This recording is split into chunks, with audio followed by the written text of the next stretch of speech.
Do it up. Ladies and gentlemen, welcome to another episode of The Weigh-In. And the title of today's episode is Michael Keaton, the best Batman ever. You're on to something there. You are on to something. Ooh, Gen Z millennials.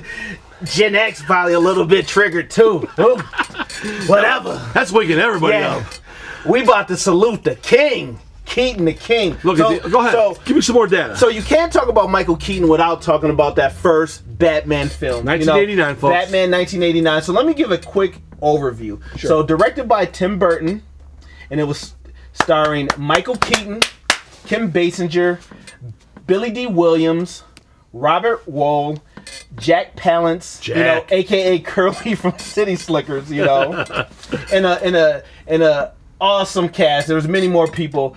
The score and most of the music was done by Danny Elfman, who was like an OG, does phenomenal, music. So the release date was June 23rd, 1989.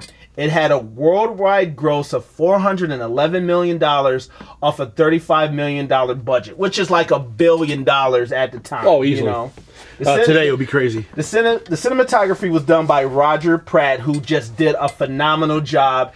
And fun fact, it was the highest grossing movie of that year. Yeah, it was a phenomenon in every sense. Yes. Commercialization, toys, TV show, Burger King, McDonald's, T-shirts, sneakers, everybody was a Batman. Now, I was a kid back then, so I was caught up in the hype, but the optics where I was seeing from my kid brain weren't as good. What do you remember? How grandiose, how exuberant, how large was the hype for this movie? Batman and DC Comics, Warner Brothers, and all that stuff, they were actually, they were considered to be a little bit more ahead of the game when it came to films. Yeah, because we had the Reeves Supermans. We had the Donner Supermans, which were very good movies. Yes, and but they were quiet for a while there, and then things kind of started off. There was the return of was it 1994? After the Batman film, I think it was. After the Batman franchise, DC didn't do anything for a while. Then they did the Return of Superman, which was that one oddball one. Yeah, that was 2006. So the first Superman came out... Which was 2 years before the first Iron Man film. Yeah, the first Superman came out 1978, second Superman 1980, the third one 1983, then they had the 1987 one. Yeah. So then 2 years later we got the Batman, and then the 2006 Superman that we had with Brandon Routh, who last year reprised his role, which people knew it was going to be a big film. I'll finish up what I was saying. They knew it was going to be a big film, but the thing they didn't realize is. And I'm sorry, which film is this? We're talking about what did it actually do for the scene when that came about. You're asking me about which film? The first Batman film. Okay. So what we saw, and this was the first time we ever saw this taking place. It was an outrageously large franchising film when it came to properties. This is the first time anybody had ever seen 12-inch dolls, action figures to this extent. Okay. This is the film that opened the doors for merchandising for films. Wow. You remember? I don't know if you remember a little bit, but shit right there. you were a little younger, but it was off the chart. Everywhere you looked that summer was Batman everything. It was big in the store. A lot of the companies were a little late on buying their rights to making toys and things. But after the film was insane, it didn't continue. It didn't slow down until 1990. Yeah. And then what'd you say? 1992 on the second film, The Return of Batman. I think you said it was 1992. No. Batman Returns was it 92? I think it was somewhere around there. Okay. So from the first film up until the second one, all that shit didn't slow down. So everybody was just buying up toys and buying up merchandise just insane. nonstop. It was big. I mean, if you go back a couple years prior to that, in 1985, Frank Miller brings out The Dark Knight. Yes. So the whole Batman franchise is really sort of like the hottest property in Hollywood. So that is very, very true. And they hadn't had a chance to exploit all the superhero comic books yet because Marvel hadn't sold all the rights totally yet. So how, after that film came out, how did DC, how did the comic book sales go? Did they just skyrocket up? Everybody's trying to buy Batman now? Oh, Batman sales were crazy. Back issues, you couldn't keep in stock. New issues. They were doing a lot of those fancy, now they're $9.95 editions, those thicker ones. Back then they were $4.95, $3.95. They called them prestige editions. Ooh. They were big, and the Dark Knight ones. It was follow-ups. I mean, I could go on and on and on. Yeah, so did a lot for the Batman brand and for the comic book brand. That's incredible. So let's talk about Keaton's Batman and his Bruce Wayne. So I got a few things I wanna throw out there, and then you can give me what you got. So everybody makes a big deal about Christian Bale's voice. You know, he's a little, I'm Batman, that shit. Now, Keaton also altered the register of his voice, but just slightly. Slightly was fine, not to the extent of what Christian Bale did. I still find that to be a problem to this day with Christian Bale's voice. And Keaton said, he's a very logical guy, and he just didn't get that he would be Bruce Wayne talking to everybody, and then being Batman and having to interact with the police chiefs and all of that. And nobody just making the connection. So he altered the register. That was Keaton's idea, to alter the register of his voice a little bit. So as Batman, his body language was very imposing, and there was a lot of intensity in Keaton's eyes, and it told a lot of story. Yeah. We were watching the first half of that film the other day, and I remember correctly that for being the shortest Batman that there was, 5'9", there's a lot of times when he was picking up like the Joker and some other people, he looked like he was a 6'5". Yeah, the way they shot it, he just looked like a giant dude. Seeing that, I'm like, this is Mr. Mom. Well, your camera setups, Mr. Mom. Yeah, the camera setups were phenomenal. The lighting was phenomenal, and Batman looked extremely imposing. And it was very, very effective. He had his different weaponry, and in the beginning of the film, first 20 minutes, you get two good scenes with Batman. There's the Joker origin, and the first one when he meets the bad guys in the factory. Batman kind of drops down. It's like creepy and spooky. Just loved it. Very similar, not totally similar, but kind of reminded me of the Affleck version a little bit too. Yes. More dark, mysterious. There's cops. They're in a dark building. Yeah. The opening sequence. The Batman version the Affleck version definitely played a homage to that Tim Burton, Michael Keaton. And one thing I'll also like to add, that Keaton's Batman wasn't as physical, but it was more like his presence and the mythology. He already set everything up, so people were kind of like, I don't want to fight this dude, but he's coming towards me. And then like they would come towards him, and he would take them out hard. Oh, he did. Yeah. So everybody feared the Bat in the beginning. If I remember correctly, they were scared of the Bat, and so the film also introduces the Batman. Obviously, maybe in the first couple times he's costumed. We haven't seen the Bat signal yet. We'll get it in the film. Yeah. In the first film, we do see that. Also, there's a sequence where. I think it's one of the villains. Is it the villain shoots him like twice at the center? Yeah, he's got the body armor on. Well, he falls. Yes. So he's human. Yeah, he's human, which is nice because it echoes back to the early Batman comics. Yes. And also it echoes back to, I guess you could say it's a homage to all the noir films of the 1940s and the 1950s, too. Great perspective. Pure film noir. Yes. Great lighting, smoke everywhere, great gunshots, you know. Just a lot of like cliche noir stuff. Top-notch film. Burton totally enjoyed that film. Oh, no. He did a phenomenal job. So his Wayne, I liked his Wayne a lot. Yeah, his Wayne was kooky. He was very antisocial, viewed as an eccentric, but he was also very socially acute, very sharp.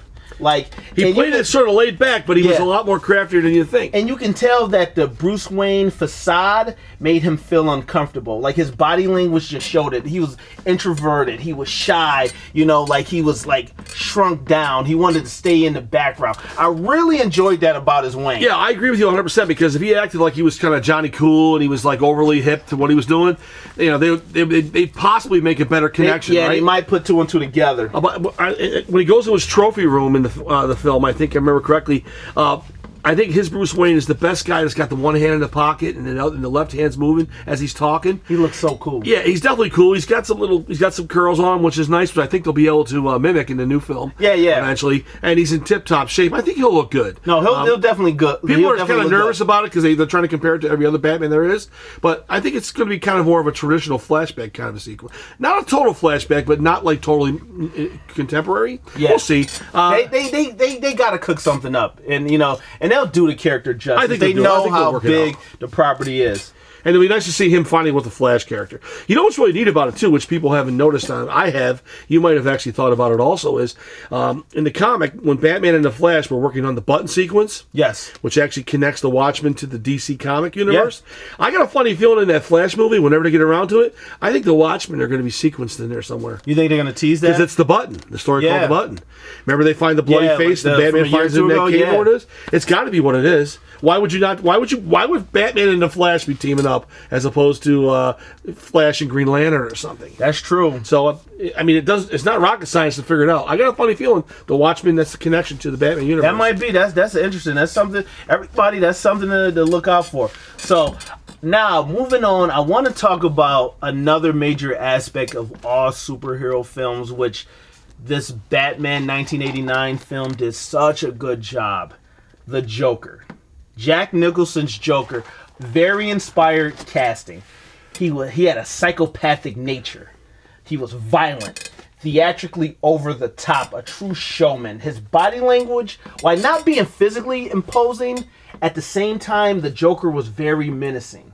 His look, very comic book accurate, and we got that cool origin story, Jack Napier, which I believe is the first time. It was the first Batman, so it was the first time they were trying to try to define it. It was what the problem was, because up to that point there were so many different variations of the origin in comics. So they were trying to use the movie as a definitive point to say maybe a launching point. Like this is what his origin is. We can go forward from here. And that started to happen. That appeared in the comics after that too, so it became acceptable to some of the writers.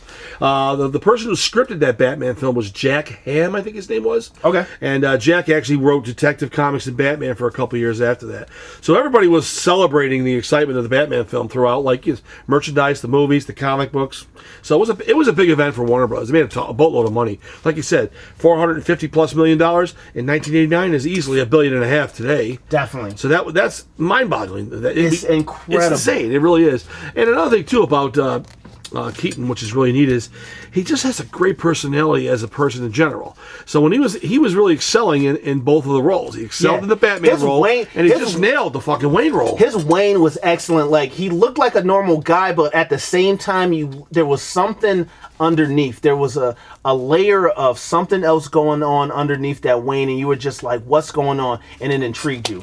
Yeah. You see it later in the film. A couple times he has the opportunity to almost kind of get a little manic. He gets a little dangerous. Yeah. So even though he's really putting on a fake facade when he's trying to act like the version we're talking about. Batman's the true self. Yeah. Bruce Wayne is the mask. He's the facade. It's a facade. And so Batman, so Bruce Wayne is actually a little off the edge too. Yeah. So he's trying his best to keep it down. Like he needs a little Adderall or something. Yeah. You know. Like the Batman is coming out. Yeah, exactly. Don't push me too far about things like making fun of my trophy room. I'll break your fucking neck. You know. So let's talk about Gotham and the Batsuit.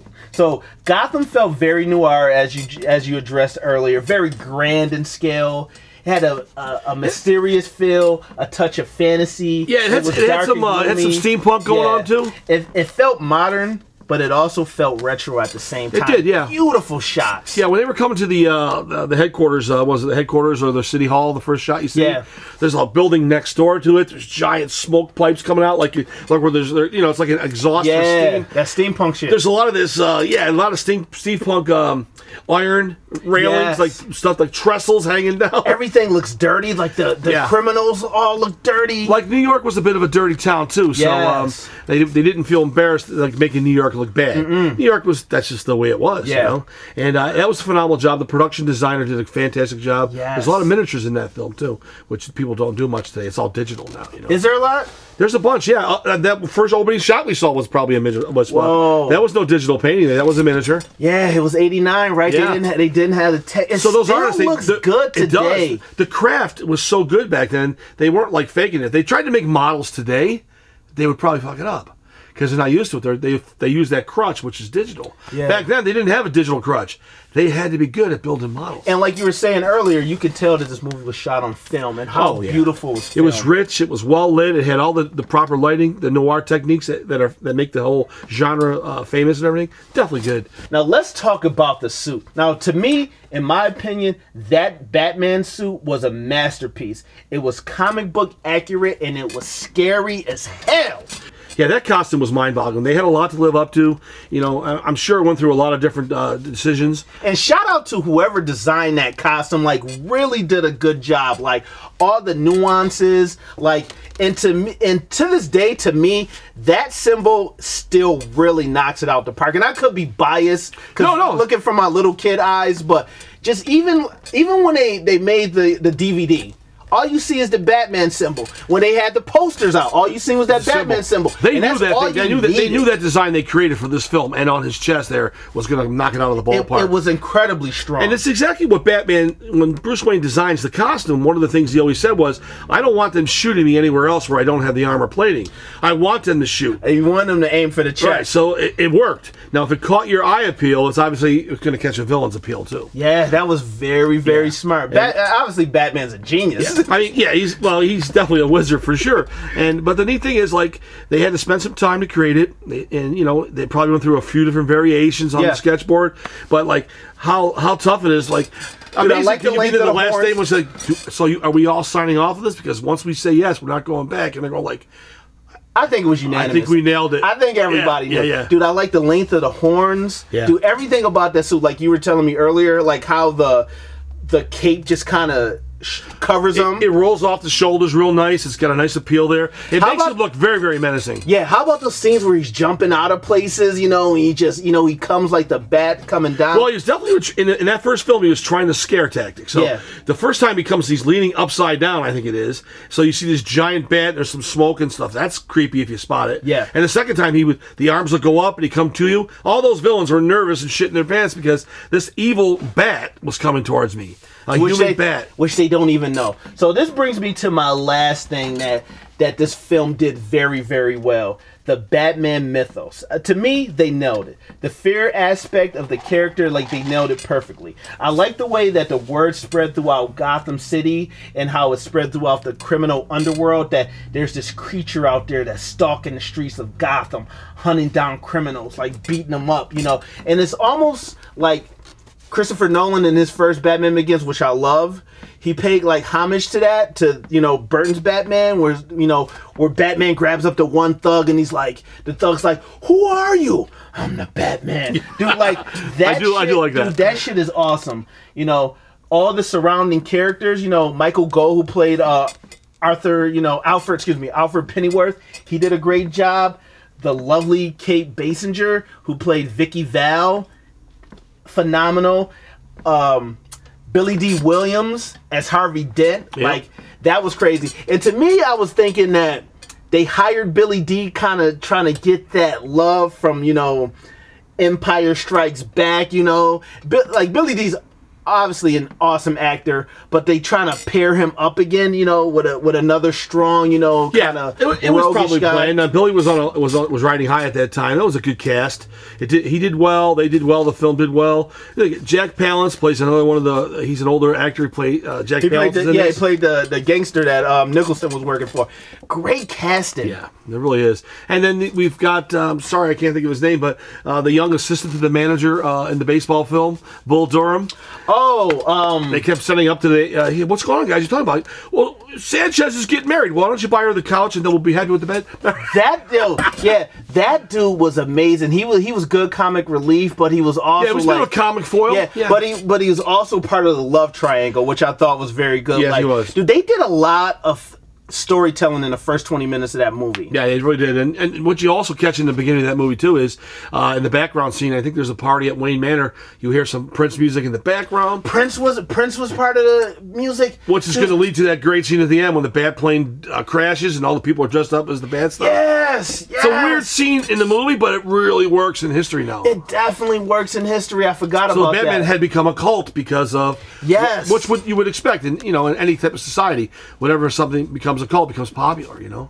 Yeah, and it was always crazy to me that they killed the Joker off in that movie. Which, you know what, Well, but it's ambivalent, though, isn't it? I don't think it's so perfectly dead, is it? No, he was dead. They did the little thing where his it's laughing. He's got the little toy thing that's laughing. Come on, you know he's not dead, though. Nah, man, he fell from that building. It's a comic book movie, I know.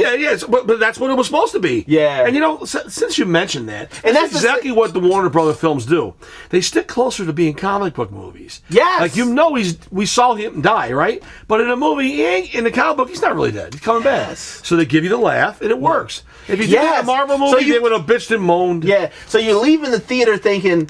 That was another genius thing you leave in the movie thinking, like, is he dead? I don't know. Yeah. It's a great film. Dude. Look, when the Batwing, remember a couple times the Batwing was flying around? One time it's in front of the moon, it looks like a giant bat. It was such a homage. And when it crashed and he got out of it, I love that sequence. Dude, that was there was a lot of great nuances. Remember when he had got Vicky Vale back to his house, she slept over, he's hanging upside down, kind of like a bat? Kind of like a bat. And then how about the Batmobile? That's a funky Batmobile. The Batmobile was tough in that. With the cocoon? Yes. It was real long and sleek. It was weird. And I like that. It kind of added to that weird kind of look, but it had all the artillery loaded in. Like it had heavy rockets and machine guns that was shooting out of above the wheel wells on the right and left side. Now, I love the Nolan movies, but how do you beat that movie? 89. Well, you know, to me, that's like comic book accurate. It really is. Perfect. Well, I mean, they weren't scared about doing that. They felt that was the way to go. They didn't realize that Hollywood didn't have digital technique at the time. There was no digital effects happening. They were very limited in like rear screen projection on the Superman movie. There was no state of the art, digital effects at the time. So make it as close to a comic book as possible, and people will buy into it. Which gave us the Dick Tracy film a couple years later, and that's all done in those day glow colors or prime colors. Like it's a yellow or it's an orange and it's a blue. There's no blending of the colors. It's supposed to represent the cartoon, the Sunday comic strip. Now think about it. That '89 Batman movie was so good that they're bringing Michael Keaton back in the newer franchises 30 years later. Dude, is that off the cuff? That's amazing. Well, look, I've seen some shots of Michael recently. He's slender. He looks tight. His face looks good. They can fix up whatever they need to fix up. Makeup and whatever they're going to do. They can cut the scenes. Dude, they can roll with this dude. Obviously not to carry like 6 films or anything. No, a couple films until they cast somebody. But just imagine when he talks and he makes the comments and when he plays that same Bruce Wayne, I'm going to lose my mind. Dude, everybody's going to lose their mind. Yeah. Even when he did that Birdman film, everybody was like, they need to bring this dude back in some form of fashion. Well, he knocked it out of the park when he played the Vulture in the he killed it with the Vulture too. Yeah, that Spider-Man film, excuse me. He knocked it out of the park in that Spider-Man film too. Yeah. So that's it, ladies and gentlemen. Batman '89, Michael Keaton, the best Batman. Fight me. Ladies and gentlemen, that's the way. You won. Dude, solid.